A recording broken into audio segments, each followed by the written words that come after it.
Welcome to the National Pulse. I'm Raheem Kassam, editor-in-chief of thenationalpulse.com, here on Real America's Voice. Breaking news in this hour from Georgia. And we have our correspondents down there in the form of John Fredericks and the John Fredericks Radio Network, Heather Mullins for Real America's Voice. I want to bring you the footage that has just been shown at the hearings with Mayor Giuliani, Jenna Ellis and the rest of the team down there in Georgia. Explosive evidence of something that the left is not going to be able to easily deny. Let's roll the clip. This back and show it to you. There you go. So now they're going to start pulling these ballots out from under this table. This table, the black one, was placed there by the lady with the blonde braids at about 8:22 a.m. in the morning. So she put that table there. So the same person who's staying behind now, the same person who cleared the place out under the pretense that we're going to stop counting, is the person who put the table there at 8:22 in the morning. Yeah, I saw 4 suitcases come out from underneath the table.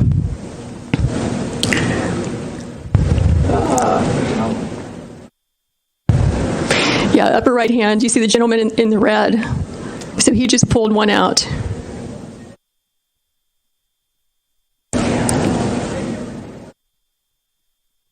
So what are these ballots doing there, separate from all the other ballots? And why are they only counting them whenever the place is cleared out with no witnesses? Is the question. So these machines can process about 3,000 ballots an hour. You have multiple machines there, and they're there for 2 hours. So you do the math. How many ballots went through those machines in those 2 hours when there was no one there to supervise, to be present, consistent with your statutes and rules, to supervise the tabulation? We believe that could easily be, and probably is certainly, beyond the margin of victory in this race. Let's bring in Heather Mullins, who's down in Georgia for Real America's Voice, to discuss this with us. Heather, explosive new footage being revealed in Georgia today. This really does underscore why Trump's supporters, people who wanted real evidence and real court hearings, wanted this done quickly, because we're fast approaching certification deadlines. We're fast approaching the deadlines for this race to be, officially called us over December the 8th, the safe harbor date, 14th, and on. And this evidence is just now coming to light. What are we seeing here? Well, so we know that the Fulton County, right, where State Farm Arena, where that footage came from. This is Fulton County, the largest county in the state of Georgia. In fact, 10% of the vote came from this county. Now, the election board was asked to send their election director to speak here at 11 o'clock this morning, but the chair in there that's chairing this meeting said that they received notice he was unable to make it. That's Rick Barron, the election director, said he could not make it today because he was reconciling something to do with the ballots for the deadline that they just had to have the rescan for. But who did show up was the Fulton County Board of Commissioners Chair, Rob Pitts, who actually said in his testimony this morning that he gives Fulton County an A+ for how they handled the election, saying nothing went wrong, there was zero evidence, and now we're seeing this video, which according to them in there just came out. So the Secretary of State's office hasn't even had a chance to review it yet, but it is pretty telling when you see that there are these boxes coming out from underneath a table, and that these ballots were being scanned in after hours, after allegedly observers were told to go home at approximately 8:30. Now, the other thing is, this same chair, Rob Pitts, said earlier he was not there, but according to the woman that played that video, there's an affidavit from someone stating he was actually there when everybody was told to go home. So what we're dealing with here is, I think there's 4 suitcases that were secreted under a black cloth under a table, and that when poll watchers were dismissed, told to leave and told they could leave and that no more counting would take place, these 4 suitcases, ostensibly full of ballots, were pulled out and counted, Heather? So that's what they're saying. That's what it appears like. She also did mention that one of those 4 people, I forget the role she had, but she was there earlier in the day wearing different clothing. And it was the woman with the yellow braids that she said later came back and was one of those 4 people, but was wearing a different outfit. So I'm not quite sure how the boxes got under there. They said they just got this footage, and in order to properly review it, it's 14 hours long. So they'd have to continue to investigate 14 hours worth of footage before they can give any more clear explanation as to how that box ended up there. Heather, in your experience, having looked at all of these elections across the country, having watched elections take place before, in everything that we know about elections, is it normal practice to pull out 4 suitcases of ballots from under a table after poll watchers have left the room? I would say it's not normal practice, and I would say that the Fulton County Election Board should be here answering questions. Rick Barron should be here owning up to Georgians and people that want some answers. But what we're seeing is the people that should be answering the questions are not showing up when asked. That's absolutely true. We'll be keeping a close eye on it. Heather, we thank you for coming and joining us with an update on the ground. I know you're studying the hearings all day long. You'll be back on Real America's Voice later on today. Thank you again, Heather Mullins from Georgia. Thank you, Raheem.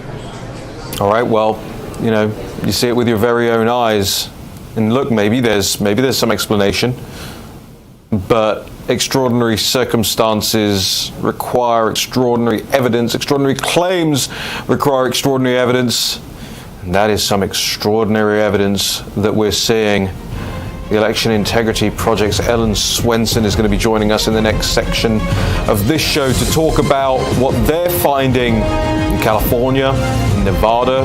We'll ask her if it's normal practice to find suitcases full of ballots.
We have the video up at thenationalpulse.com. We're going to be playing it over and over again throughout this show. Maybe there's some credible explanation as to why 4 suitcases were pulled out from under a table and the ballots counted in Georgia after poll watchers have been told they could leave the room, in fact, dismissed. Maybe there is a reasonable explanation. I'd love to hear it. I'd love to hear it really quickly because what's going on down in Georgia right now with Republicans at each other's throats and establishment Republicans not wanting to keep this fight up, well, this should galvanize every single person out there who had any semblance of doubt that there is at least At the very least, we should not be declaring this race over. I won't. Not until all of these claims have been fully investigated. And as days go on and days go by, more and more and more evidence comes out. More and more statistical analyses show just how weird, anomalous this election was. You heard from Patrick Basham yesterday from the Democracy Institute here on this show. They got 2016 bang on, their polling, bang on. And he said, hey, look, if there was this kind of swing to Biden that nobody thought was going to happen, but it happened, it would have happened in a far more uniform manner than just in the places that he really needed to, bang in the middle of the night. I want to bring Ellen Swenson on here from the Election Integrity Project. That's not the Transition Integrity Project. I have to say that every time now because Rosa Brooks and Niels Gilman kind of tried to steal your name, Ellen, but you guys have been doing amazing work for years and years and years, well before those charlatans came along. The Election Integrity Project focusing in on Nevada and California. But just before we get to the latest from you guys, I want to ask you, you've been doing this for a while now, studying elections, you know them inside out, how they work. In your life, in your career, have you ever seen it? Is it normal to find ballots stuffed in suitcases, pulled out from under a table, and counted after poll watchers have left the room? Well, it shouldn't be normal, but unfortunately, we also heard that story, I think it was in New York, just that suddenly these ballots appear. What I think has been going on is sort of this manufactured chaos. You throw ballots out there willy-nilly, you don't have a clean list. And then, lo and behold, if something does show up, it's more plausible, because it's such a mess. Versus if we treated our ballots like they should be, which would be like, I call it gold in Fort Knox, this wouldn't be allowed. Suddenly you wouldn't have a box of ballots or a suitcase of ballots there because they would all be accounted for, locked up, and secured. But we're not treating them. We're treating them, way less than gold, certainly. Well, they put them in on the back of lorries or trucks, as you call them. They put them, in the street. These gaylords that are in the street that you just pop your piece of paper into. They're sent in the mail. They don't have the security envelopes in them. They're stored in warehouses, stored in the back of cars. This is not treated. I mean, the left is constantly telling us how important democracy is, how we should guard it with our lives.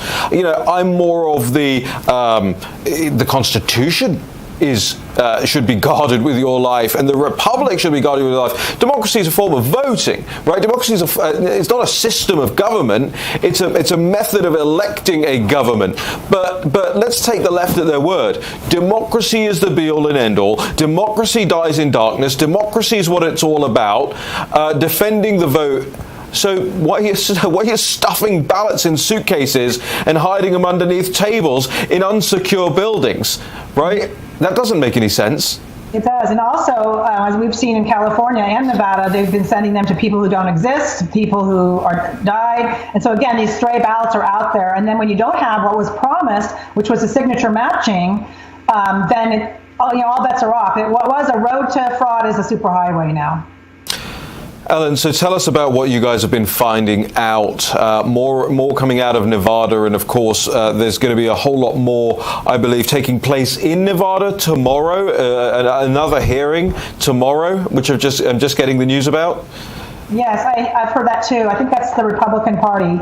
And I think Trump is going today. I believe my head's in data so much I'm losing track right now. Well, we're glad that your head is in the data, because somebody's head needs to be. Just before we get back to my question, actually, let me just make a comment on something you said a moment ago that just reoccurred to me. Is you're talking about how everything's everywhere and it's higgledy-piggledy, and that makes the burden of proof so much higher for proving fraud, and that's kind of why they do it, is that the mountain that you have to climb, and that's why I'm glad that your head is buried in the data. You are climbing that mountain every day. So tell us what you're finding along the way. Okay, so I'm the chief analyst for Election Integrity California, as well as Election Integrity Project Nevada. And so we have both sets of data from both states, of the entire state, in terms of voter lists and their voting histories and so on. So what we've done is we've merged those two data sets, and we've looked for matching people who are registered in both states. We've used, they have the same phone number, their California mailing address is their Nevada registration address, and then we also have an additional bucket of people who match on name and phone number, birth date only, but they have exceptionally rare names, and so that tells us that's the same person.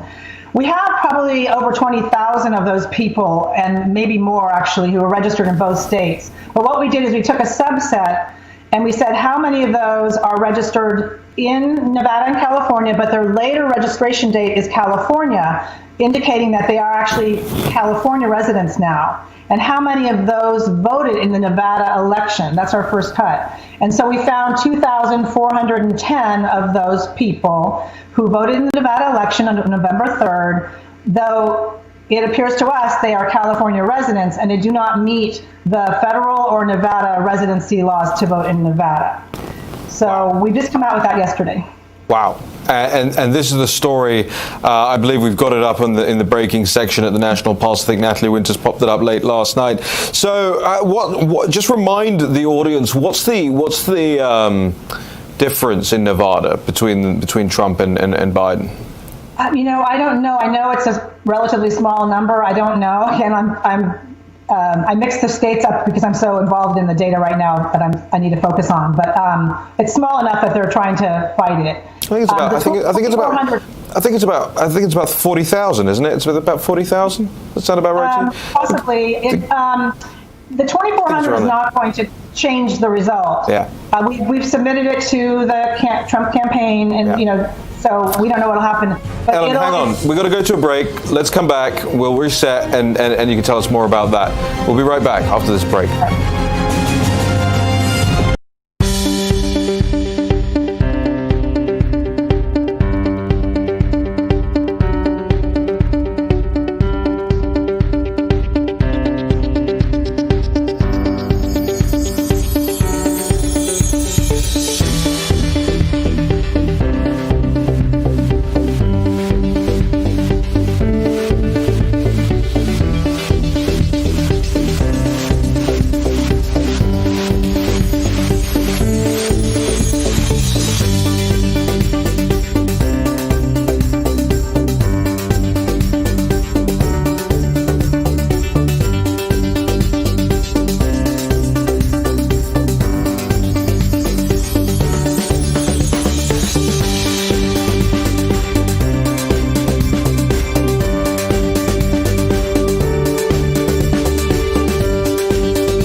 So the point is there's about a 40,000 vote gap in Nevada. And while what we're talking about here with Ellen Swenson from the Election Integrity Project wouldn't be enough to flip that in and of itself, the point is if a rudimentary, I don't want to call their work rudimentary, but compared with like a forensic, full-on federal AG Barr investigation into all of this stuff, if you could find 2,500 things that don't make sense in this, pull in extra resources, start looking at these things, dedicate the right resources to it, you might find that that's pretty easily overturned, in fact, and we don't even know. I mean, look, let me read you something before we bring Ellen back in here. So there's this new mail-in voter survey that was recently conducted in Nevada. A survey done by Basilich and Associates of mail-in voters only. And there's two stunning data points that come out of this. Number one, 1% of those people who were surveyed didn't think that they had voted. Now remember, we're not 6 months after the election here. We're not 6 years after. I mean, faulty recall is a thing that people have to pollsters and surveyors, they bear in mind, but not this close after an election. You don't mail a ballot 6, 7 weeks ago, 8 weeks ago, maybe, and then go, yeah, did I? I don't know. I don't think I did. No, you would remember doing that, especially given that this election is on everybody's television screens, computer screens, cell phone screens, every single day. It's the top of a lot of people's minds, and it should be. So you get 1%, that's between 3,000 and 7,000 votes there in and of itself, right? And then you've got 2% who told the pollsters that they didn't receive a ballot in the mail at all.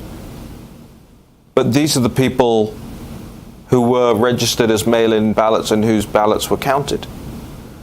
So, Ellen, those are, 1 and 2% doesn't sound like a lot, but when the margin's 40,000 and the numbers are big enough, that actually suddenly does become enough. Yep. So all these things add up, I think. There's what we're finding and then what other people are finding, all those adding up, and then, like you said, a more in-depth investigation could expose a lot more. What we're going to do next is we have this group of at least 20,000 people we believe are registered in both states. So we're going to next look at the people who appear to be living in Nevada now who voted in California, because we have California data we just got in. And then we're also going to be looking at if anybody voted in both states, and that's definitely a felony. And we will be, submitting that to law enforcement if we find that. So and we're being conservative. There's a lot more that we leave on the table, but common names, for example, we don't have enough information to prove that that's the same person because it's a common name and it could be a coincidence. Right. So we don't report those. But if with further research by the actual election officials, you would probably find a lot more. Right. Ellen, anything more we should know? And especially I want to make sure that you give the website so that people can help out, donate. Go ahead. Yeah, it's important that we're all focused on the presidential, but these issues affect the down ballot. So right now there's a Senate District 6 out of Clark County, a state Senate, that it's only 600 votes apart. Yeah. And in terms of the final result, but we have 124 of these cross-state voters who voted in that district. And so that's very close and could be turned over with some further research. Ellen, the website for the Election Integrity Project? Yeah, it's EIP-CA.com. All right, and thank you so much, not just for your time today, but for all the hard work that you guys are doing. I understand that, I am not a mathematics person. My maths teacher at school often used to lament the fact that I would distract the rest of the class because I just couldn't pay attention to what was going on the blackboard.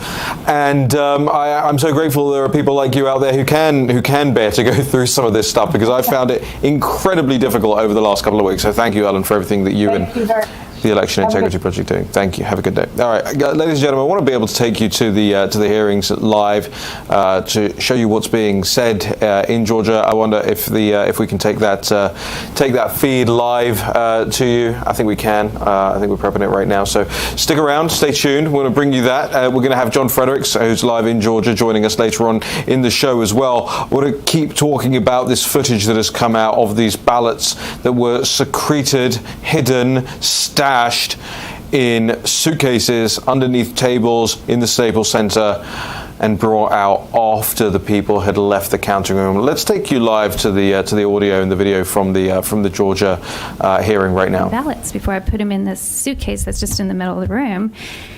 And And she kind of questioned, and then I went over one day and I pulled out a stack of ballots out of that case that was unattended, that was 8 inches high. So throughout the day, I put them next to me and I just started tearing them because I could tear more than mark each one through and spoil the ballots. The next day, the girl who was over me, she came to me and she said that she spoke to the head Dominion girl and that what I was doing was correct, that they were way too loose with the ballots in the warehouse. But there was no directive for anybody else to spoil ballots. And I never went back in the suitcase and pulled out extra ballots. Then on Friday, when early voting concluded, I was just working at my little station, and some other tech poll workers that were trained like me came up and said, "Bridget, you're a manager, is this correct?" And I'm like, what's going on? And they're like, they're just pulling out ballots. And they had brought all the tabulator scanners out from State Farm Arena and wheeled them in the warehouse. And I guess I should back up. The warehouse was run by Dominion people because the Fulton County employees had a COVID outbreak. So they were all quarantined, 24 of them. So this was all run by Dominion software people. And I realized they probably have never worked an election and they don't know the security and the preciousness of a ballot, of someone's vote. So I went over to look at the situation with the co-workers, and I was quickly reprimanded and told, "Bridget, it's fine. We've been doing this all week." And I didn't know what to say because I had no authority.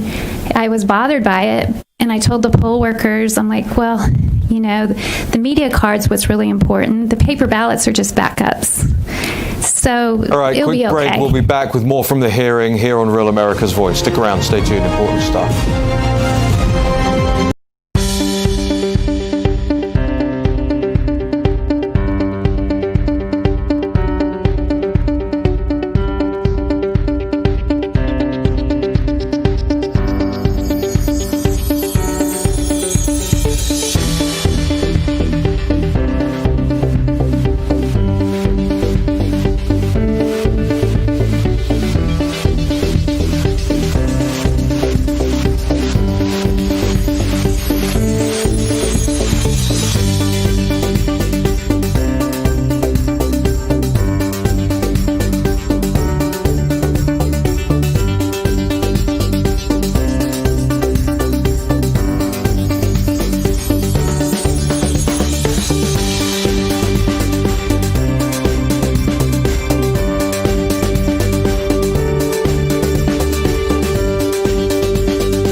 Okay, welcome back to the National Pulse. I want to take you back into the room in Georgia where the hearings continue to take place. We'll have John Fredericks joining us in just a moment. Stick around and stay tuned for that. In the meantime, back to the room in Georgia. Consultant guy who was printing ballots, I look over and I notice he's printing random ballots. I'm like, there's an order when you print test ballots. The purpose of a test ballot is so that you can vote for each candidate. So you either start from the top and vote for the first person all the way across, and then the second person, etc. This guy was just printing random ballots. And so I went over and instructed him hey, to print test ballots, you got to do it this way. And he's like, oh, do I have to vote for Trump? I'm like, yeah, you got to vote for Trump. And then he started printing some ballots, and then he said he had to leave, so he left. And it was 10 o'clock at night, so I just finished up printing that batch of test ballots, ran it over to the person, and then I left. So then I'm also a precinct manager. So I manage the precinct and I'm concerned over the emergency ballots. You guys passed a law that 10% of every voter in the poll book, you have to have an emergency ballot. Well, in my precinct, I got yellow sample ballots. They were on yellow cheap paper, said sample across them. So I got 250 of these. So I called the warehouse. I said, where are my emergency ballots? I hope I don't need them, but where are they? And I took a picture, sent them a picture, and they're like, yeah, that's not right. And we don't know where they are. We can't find them. And in my training as a manager, I've never been trained the importance of securing the emergency ballots. When I've gone into the check-in center at the end of the night, there's no accountability. In the June election, they didn't even have forms when they checked us in. They didn't have ballot recap sheets, which is the most important thing you need as well, but they didn't have check-in forms to say, hey, you turned in all your provisional ballots that were unused. You turned in all your emergency ballots. There's no checking. The next election, you think, okay, that was the first time we used the system. Maybe they'll get it right. So the second time I went to check in, they had the old check-in forms with old language, DREs. And I'm like, okay, I'll sign off, but here's all my emergency ballots, here's all my unused provisional ballots. So you think the third time they would get a form. I go to check in that night. They don't have forms. The girl at the Roswell check-in center said she just made one up. But there was nowhere on there to say, Bridget had 250 emergency ballots, and she's turned in those ballots. There's nowhere to say that my provisional ballots, I'm a split precinct, so I did have proper provisional ballots for my B precinct, but none for my A precinct. So that was concerning. And I did write my superior at Fulton County Elections, and she sent it on to her superiors, and I've not heard back about my concerns. I did send it to the Secretary of State. I sent my concerns prior to the election, and they were supposed to forward it on to the correct people. I went back to the Secretary of State after the election with my post-election concerns. I've not heard back from the Secretary of State. I attended the Board of Elections meeting this last week on Monday morning while I was in the airport, and I was going to give my testimony of securing the ballots, and I was muted 15 seconds into my presentation. So I feel like I'm not heard, or it's not a concern. I was also concerned about the Fulton County. Rob Pitts didn't mention to you this morning, but they had ACLU clerks in every single Fulton County location to process absentee ballots. I was concerned because my clerk was not trained. She was trained the day before. She seemed very intelligent. She's a lawyer. She wasn't trained to collect an affidavit if you're clearing an absentee ballot. I was also concerned that she was using her personal laptop, but I guess that's fine to have the whole voter database and who turned in absentee ballots and who didn't on your personal laptop. So those are just some of my concerns. I kind of went around, so I'm sure you have some questions. Okay. Thank you. Are there any questions from any of the Senator Heath?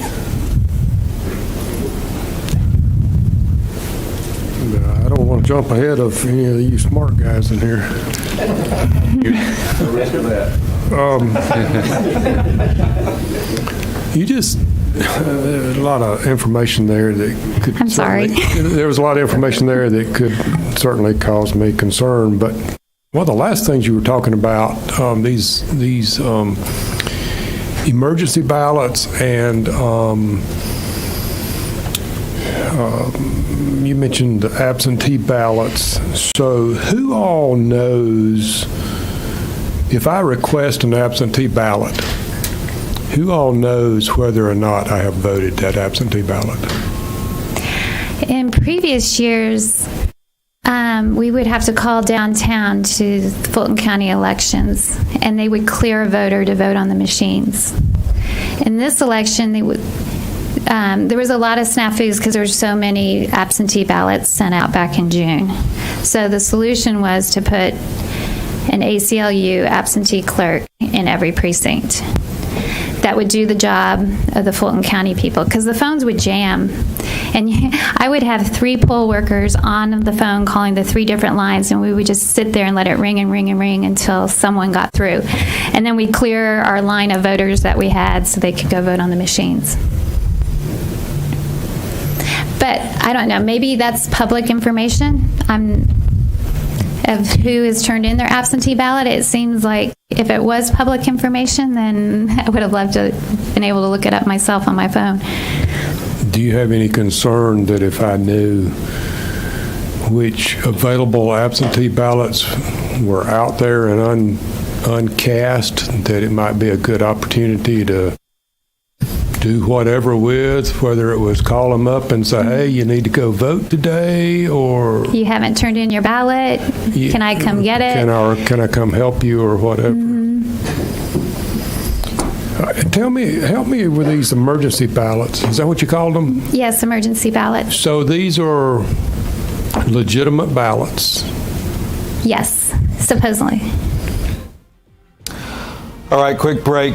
We'll come back with more from the hearing in Georgia. John Fredericks will join us. Stick around.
Let's bring in the oracle of the deplorables. John Fredericks is in Georgia, and he's seeing what we're seeing. He's seeing it sooner. He saw the video that was shown of the suitcases of ballots that came out from under the table and were counted after poll watchers were told that they had to leave the room. I want to make sure that we play that video again so that people at home just tuning in can see. John, thanks for joining us here this afternoon. Is that accurate? Have I portrayed that accurately about the suitcases? You saw it almost before anybody else did. Raheem, you absolutely displayed it correctly, and quite frankly, all of the fake news and the Democrats and others and many Republicans have been saying nothing to see here, no evidence. Well, you know what we got today right here at the Gold Dome in Atlanta, Georgia? We got a mountain of evidence in a video that the Giuliani lawyer team just got from a FOIA last night. And Raheem, in that video, it clearly shows that after they kicked everybody out and said ballots would be stopped counting after everybody went home and they shut out the lights and put plywood on the windows, the several workers continued to work for 30 minutes like nothing was happening. Then the camera shows they go into another room, they unlock a desk and take out 4 huge black boxes of stuffed with ballots and start feeding them in the machines. Raheem, this is all caught on video. The whole fake news cover-up is about to collapse, Raheem, like a house of cards in a matter of today because they have that video. After that, questions were asked about how those got there. No one seems to have any idea how they got there. But now, in a whistleblower testimony, which is going on right now from Ms. Fromm, she's saying that she was called to the Dominion Warehouse headquarters where they were printing out live ballots, test ballots, and she was told not to spoil them. So those ballots could have easily been distributed back to in these black boxes. I mean, the fraud here, Raheem, is right in front of us. I don't know how the fake news now and the other Democrats are going to hide this and continue their charade with the Joe Biden fantasy cabinet. I mean, this thing is unraveling, Raheem, before our very eyes. Well, it is. I mean, for you and I, and for the audience, for the majority of the audience at home, I think that's true. For the CNNs, even for the Fox Newses of the world, I wonder if they will even bother to show their audience what we're showing the audience in the screen right next to both you and I right now, this video, this CCTV footage. Now, I can imagine, given what Project Veritas has been showing us about the CNN editorial calls and their outright refusal to deal with things like Hunter Biden's hard drive, saying outright we're not going to cover it. They said obviously we're not going to cover it before they had even investigated it. So we can probably rely on them to do the same with this. Now, let me ask you this question, John, because you said something that was very affirmative. You said, hey, this is unraveling before our eyes right now. Can there be a reasonable explanation for the ballots being under the desk in suitcases and pulled out after people had been told, poll watchers had been told to leave? I'm sure they'll manufacture one or make up one, but it's just not going to hold any water, Raheem. In fact, which in a laughable exchange, one of the Democratic senators, Senator Parra, questioned the lawyer doing the video and said, well, this has already been debunked. It's already been debunked. And Rudy Giuliani said, well, how can it be debunked? No, I'm sorry, it was Ray Smith said, well, how can you debunk something? It came out last night. We didn't get it until 10 p.m. So how can you debunk something that this is the first time that anybody saw it? But see, this is what their talking points are, and they got caught in it. It's already been debunked. We've already talked about that. It's already been dismissed. It's already been investigated. We already had the recount. The election is fair. A+. That's their talking points. They're still saying it when they just saw the tape, so nothing got debunked. The Democrats here don't really know what to do. If you're in this hearing watching them, they're panic-stricken because they know the whole thing that they've done here is about to collapse. Now, you just heard, John, is that true? From 20-some-odd-year veteran poll watcher Susie Voiles. Yeah. Very credible lady, been doing this forever. She said she comes across a batch of ballots, 110 of them. There's supposed to be 100, 10 too many. They're pristine. They're on different paper. They're not folded. How do you have a non-folded ballot? And then they're all for Biden, and they've got a watermark on it. That they're all the same. That's extraordinary. John, you're seeing this now taking place live in Georgia. Do you know, are there any indications of what the next steps are after this?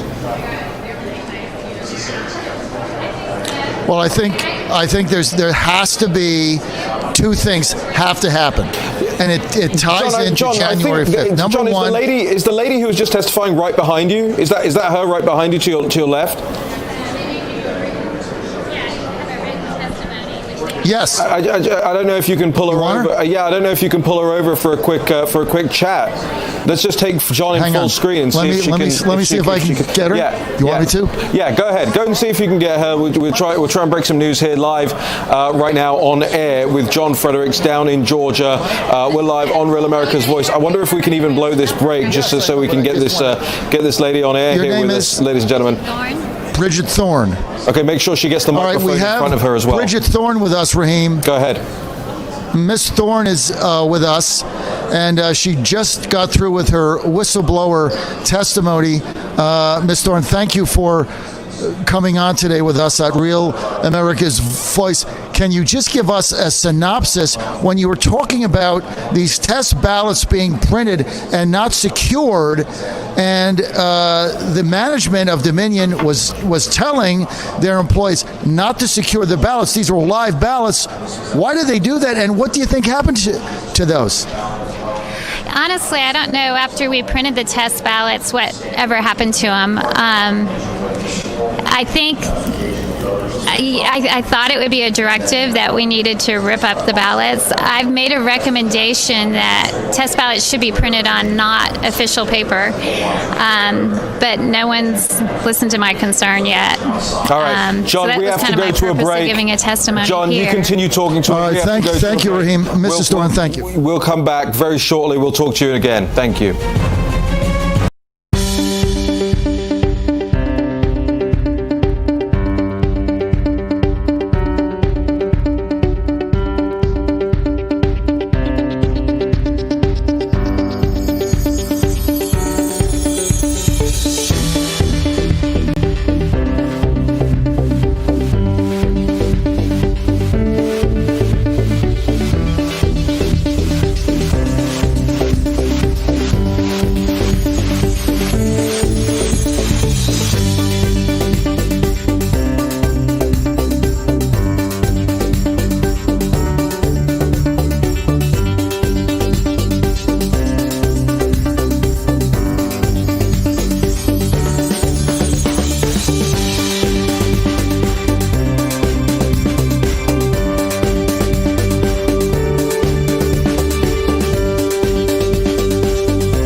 Well, one of the best things about having correspondents on the ground and doing live television is sometimes you're in the right place at the right time. And we're very grateful for the lady who's just given testimony down in Georgia, out there with John Fredericks. John, over to you. Okay, thank you, Raheem. We're with whistleblower Bridget Thorne from Alpharetta, Georgia. By the way, that's where the rally was held yesterday with Lynn Wood and Sidney Powell in Alpharetta, Georgia. And Bridget Thorne, whistleblower, just got through her testimony in the Senate hearing here at the Atlanta General Assembly in the General Oversight Committee. Mrs. Thorne, thank you for being with us. If I could just ask you a few questions, if you could just come up here a little Sure. bit. So, yeah, just a little bit more. Thank you. So, Bridget, let's start with this. When your immediate concern was that Dominion in Atlanta was printing test ballots that were real ballots on real paper, yet they were not being destroyed. And you said that some of your coworkers were told not to destroy them. What happened to those? Oh, I have no idea what happened to the test ballots after they were printed. And it wasn't that they weren't told to destroy them. They were told to put them in a shredder suitcase that was going to go to a shredder to be shredded. But I went through the suitcase one day and pulled out an 8-inch stack of ballots, and I personally spoiled them throughout the day whenever I had a break. So an 8-inch stack, how many ballots is that? Let's see, it's probably 3 reams, maybe 750, 800 ballots. So you don't know at the end of the day how many ballots that they actually produced there that ended up maybe in those 4 boxes, right, that we saw the video of, or maybe that was part of the 96,000 that were unaccounted for. But your testimony said that live ballots were being spewed out of these machines and there was no security to either keep track of them or destroy them, right? Correct. Or who was printing them? Because I would leave at 10 o'clock at night and I found people printing ballots on the machines late at night. What would be the reason to do that? I don't want to accuse anybody of any ill intent, but I don't know. Well, was there a legitimate business reason that you would have been printing sample ballots or test ballots, as you say, throughout the middle of the night? My assumption when I came up on the workers printing ballots was that they had lost a group of test ballots and that they needed reprinted. So I went ahead and reprinted the ballots for them. We're with Bridget Thorne, whistleblower. Bridget, with all the heat coming down on this, what inspired you to come forward?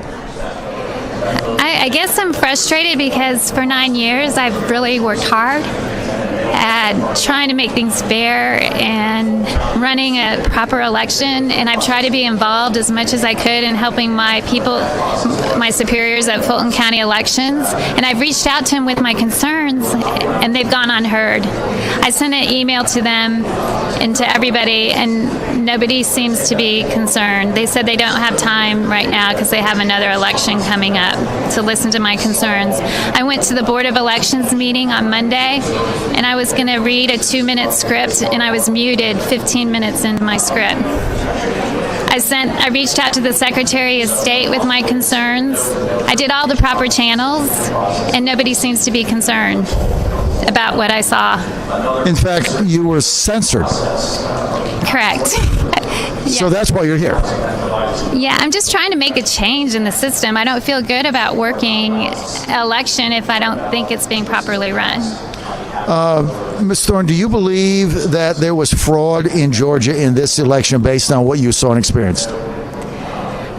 I don't have direct evidence, so I can say there was certainly potential for fraud. If anybody wanted to be nefarious, there were ways I could have defrauded the election. And you've done this for 9 years. Almost 9 years, correct. Have you ever experienced anything like you did a month ago on November 3rd over the 9 years that you've done this? Yes, Fulton County Elections is kind of crazy. The June election was crazy. It took them 6 hours to get me just pigtails to plug in my machines. So I had 8 of my 10 machines go down. They're working on trying to get better, but it's just been a difficult. Fulton County elections is always difficult. So it seems like what you're saying, the possibility remains that test ballots were printed out through the day, through the night, not properly destroyed, not properly secured. And you also mentioned in your testimony, one night you went home, there were 4 suitcases of them, and you came back at 7 a.m. and they were gone. No, they were a stack of probably 60, 70 suitcases of ballots from early voting that were just in the corner of the warehouse, unattended when I came in that morning. I could have easily walked out of the warehouse with them. I could have easily pulled my car up to the loading dock and loaded a truckload of them. It was just crazily unsecured. Thank you, Bridget Thorne, for being with us, for your testimony and your courage as a whistleblower to come forward. Thank you. Thank you. Back to Raheem. John Fredericks there in Georgia. What an amazing woman that is, to go up there and say, hey, look, I just want to be able to do my job. I just want these elections to be secure. And to go up there and tell the truth in front of a room full of people who are, obviously there to be skeptical and pick holes in what you're saying. And she didn't want to commit to anything that she didn't think was 100% true. But at the same time, you heard her right there, Bridget Thorne, the whistleblower, who's saying, hey, there is lots of potential for fraud.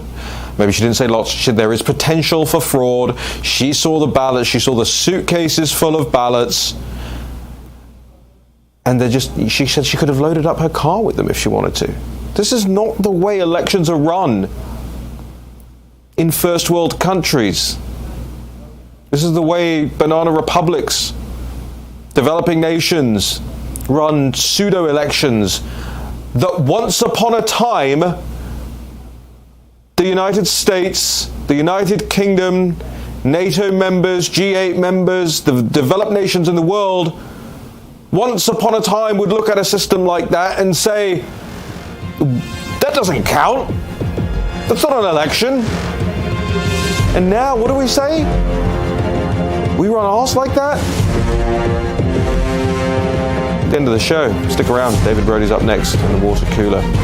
See you tomorrow, 3 p.m.